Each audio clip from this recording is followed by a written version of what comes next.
نحمده ونصلي على رسوله الكريم اما بعد فاعوذ بالله من الشيطان الرجيم بسم الله الرحمن الرحيم رب اشرح لي صدري ويسر لي امري واحلل عقدة من لساني يفقهوا قولي وان امرأة اگر کوئی عورت خافت ڈرتی ہو، کس سے؟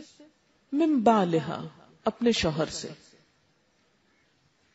اپنے شوہر کے بارے میں ڈرتی ہو اس کی دو باتوں سے، نشوزن سرکشی سے، بدسلوکی سے، مثلا مار کٹائی کرتا ہے، بد اخلاقی برتتا ہے، زیادتی کرتا ہے، چھوٹی چھوٹی بات پر بہت غصہ کرتا ہے، او اعراضن یا بے رخی کرتا ہے، روٹھ جاتا ہے، چھوٹی چھوٹی بات پہ بولنا چھوڑ دیتا ہے۔ اب عورت کیا کرے؟ کب تک نبھائے؟ کب تک ڈانٹ کھائے؟ کب تک بے رخی برداشت کرے؟ کہاں جائے؟ ایسی عورت کو کیا کرنا چاہیے؟ یہاں آپ قرآن کا یہ انداز بھی دیکھ سکتے ہیں کہ اللہ تعالیٰ انسانوں کو صرف قانون نہیں دینا چاہتے، انسانوں کے اندر کی اصلاح چاہتے ہیں۔ صرف معاشرے کے ایک حصے کو ہی نہیں نوازنا چاہتے، سب کا بھلا چاہتے ہیں، سب کا فائدہ۔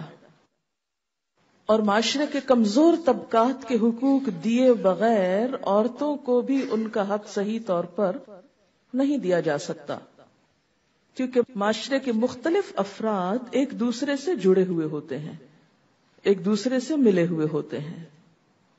بالکل ایسے ہی انسانی معاشرے کو جیسے ایک جسم سے تعبیر کیا گیا۔ اب آپ یہ کہیں کہ میں اپنے سر کا تو حق روز دوں گی لیکن اپنے پاؤں کا نہیں دوں گی، یا دائیں ہاتھ کا تو دوں گی اور بائیں کا نہیں دوں گی، تو ایسے میں کچھ بھی اصلاح نہیں ہو سکتی۔ جب آپ اپنی بھلائی چاہتے ہیں تو ہیڈ ٹو ٹو پورے جسم کی بھلائی آپ کو سوچنی ہوگی۔ مثلاً آپ دیکھیں کہ اس وقت دنیا میں جیسے امن و امان کو خلل ہے، تو اگر ہم کسی ایک خاص خطے میں امن قائم رکھنا چاہتے ہیں اور باقیوں کو اگنور کر دیتے ہیں تو کیا ہوگا؟ امن قائم نہیں ہو سکتا۔ اسی طرح اگر ہم معاشرے کے کچھ افراد کو تو حق دینا چاہتے ہیں اور باقیوں کو چھوڑ دینا چاہتے ہیں تو ایسا معاشرہ کبھی بھی پرامن نہیں ہو سکتا۔ ایک خاندان کے اندر ایک شخص کو تو حق مل رہا ہے اور دوسرا محروم ہے تو اس خاندان میں کبھی خوشیاں نہیں ہو سکتی۔ کسی بھی کپل میں اگر صرف مرد کو حقوق مل رہے ہیں اور عورت محروم ہے تو ان دونوں کے آپس کے تعلقات درست نہیں ہو سکتے۔ اس میں ہوتا ہے کہ عموماً جو طاقتور ہے وہ تو اپنا حق چھین کے بھی لے جاتا ہے، لیکن کمزور کو دلوایا جاتا ہے۔ اور اگر ہم بطور عام قرآن کا مطالعہ کریں تو یہ بات سامنے آتی ہے کہ کمزوروں کے حقوق کا خاص طور پر لحاظ رکھنے کا حکم ہے۔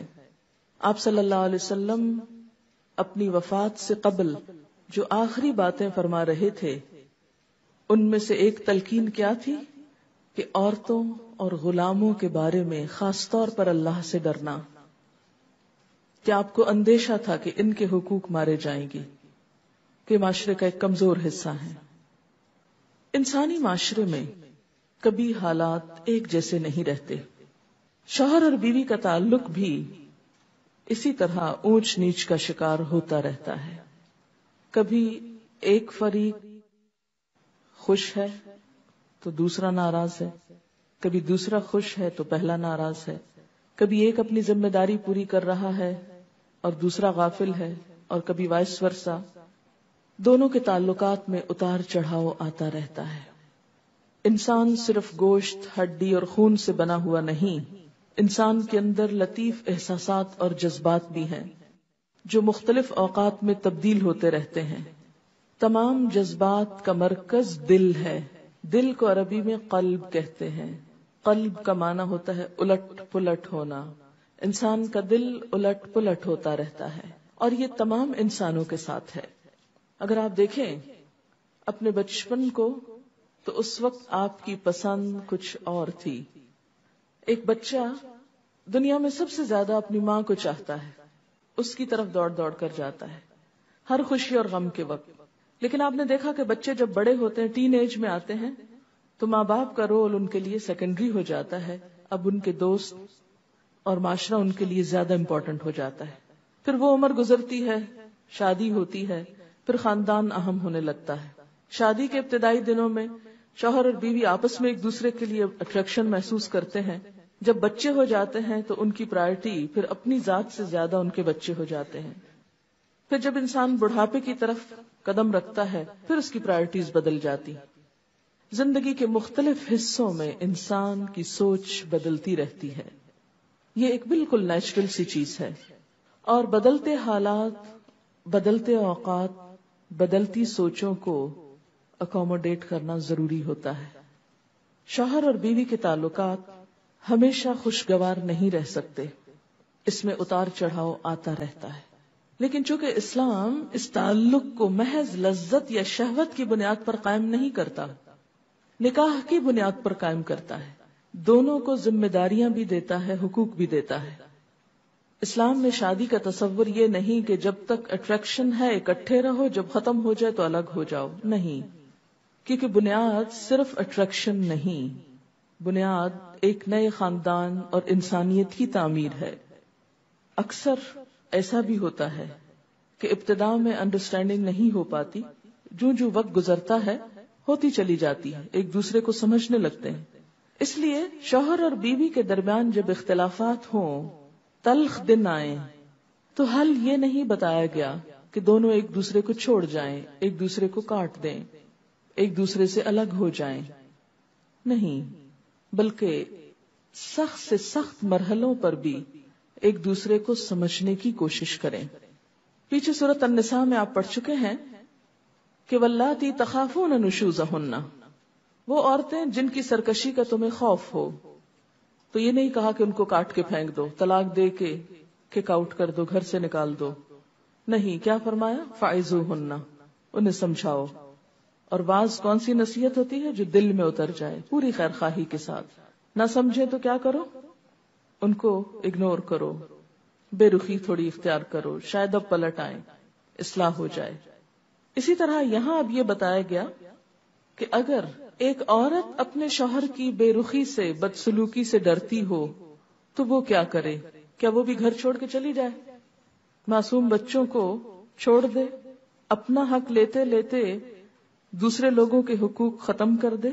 اسلام نے یہ نہیں سکھایا کہ وہ اس سے طلاق لے لے. اگرچہ خلا کا راستہ رکھا، لیکن پھر بھی معاشرے کی مجموعی بہتری کے لیے یہاں کیا سکھایا جا رہا ہے کہ کوئی حقوق کی کمی بیشی کر کے آپس میں کوئی راضی نامہ ہی رکھیں. کیونکہ عورت دوسری آپشن سوچے، اگر وہ طلاق لے لیتی ہے تو اس کے بچوں کا کیا ہوگا؟ وہ ایک چھوٹے مسئلے کے حل کے لیے ایک بڑے مسئلے میں گرفتار ہو جائے گی. تو یہ عقل مندی کی بات نہیں ہوتی کہ چھوٹے مسئلے کے حل سے بڑے مسئلے کھڑے کر لیں آپ، یا ناقابل حل مسائل شروع کر دیں آپ. آپ دیکھیں کہ بعض اوقات ہمیں کسی سے چھوٹی سی تکلیف پہنچتی ہے، ہم کیا کرتے ہیں؟ اسے گالی دے ڈالتے ہیں. کیا ہوتا ہے؟ وہ دوسرا 2 دیتا ہے، آپ اسے 1 لگاتے ہیں، وہ 2 مارتا ہے آپ کو، اور نتیجہ کہاں جا پہنچتا ہے. تو بہتر نہیں تھا وہ جو پہلے چھوٹی سی بات تھی اسے سب کڑوا گھونٹ پی جاتے، صبر کر لیتے. اللہ صبر کرنے والوں سے محبت رکھتا ہے. کسی سے چھوٹی سی تکلیف پہنچی، آپ نے غصے میں بڑا شدید ری ایکشن ظاہر کیا، اب جب آپ اس کو دیکھتے ہیں تو پریشان ہوتے ہیں، شرمندہ ہوتے ہیں، دل میں کڑتے رہتے ہیں، ایک ماحول پلوٹ ہو گیا. کیا پایا آپ نے؟ لیکن اگر آپ اس موقع پہ ضبط کر جاتے، صبر کر جاتے، نتیجہ کیا نکلتا کہ وہ شخص جس نے آپ پہ زیادتی کی وہ بھی شرمندہ ہوتا، اور شاید وہ خود معافی مانگ لیتا، میرا قصور تھا، میری زیادتی تھی. لیکن عموماً ہم ایسے مواقع پر کیا کرتے ہیں؟ جواباً شدید ری ایکشن ظاہر کرتے ہیں.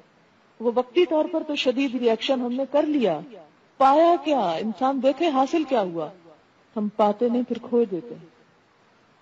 تو ایسی تمام خواتین جو اپنے شوہروں کے ہاتھوں تنگ ہوں، ان کا یہاں حل بتایا جا رہا ہے کہ وہ تھوڑے سے صبر سے کام لے لیں، تھوڑے سے اپنے حقوق کو جانے دیں. اللہ دیکھ رہا ہے، اللہ اس کا بدلہ ضرور دے گا.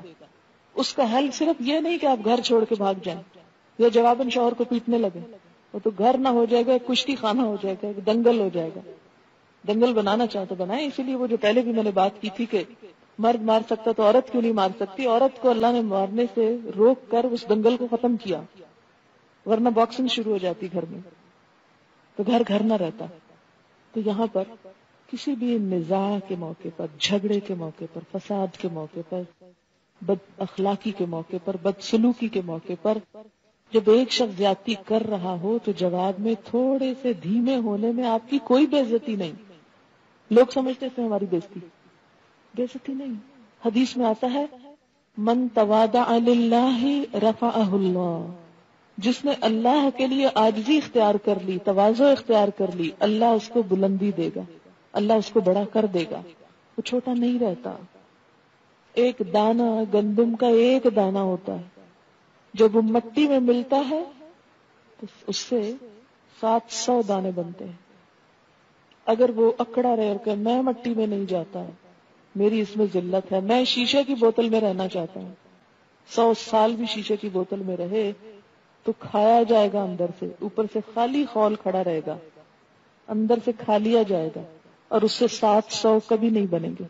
تو جو لوگ زندگی میں تکبر کا رویہ اختیار کرتے ہیں، اپنی انا کے خول میں رہتے ہیں کہ جی ہم بڑی شے ہیں، وہ کچھ نہیں پاتے۔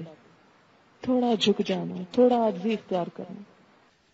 اور آپ نے دیکھا ہوگا کہ ہر دور میں معاشرے کے اندر یہ مسئلہ باقی رہا ہے، بہت سی عورتوں کو ایسے حالات سے سابقہ پیش آتا ہے کیونکہ مرد کی فطرت میں اللہ تعالیٰ نے قدرتی طور پر ایک اپر ہینڈ رکھ دیا، ایک برتری کا احساس رکھ دیا۔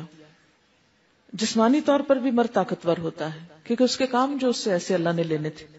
اس کے برعکس عورت چونکہ ماں ہے، اس کے اندر لطیف جذبات ہیں، احساسات ہیں، شفقت ہے، محبت ہے، ممتا ہے، نازک احساسات ہے، کیونکہ ماں بننے کے لیے یہ سب کچھ بہت ضروری تھا، یہ شفقت، یہ کیئر، یہ لو، یہ سب کچھ۔ اب ایک کی فطرت کچھ ہے، ایک کی نرم ہے، دوسرے کی سخت ہے، اور دونوں کا جوڑ ہے۔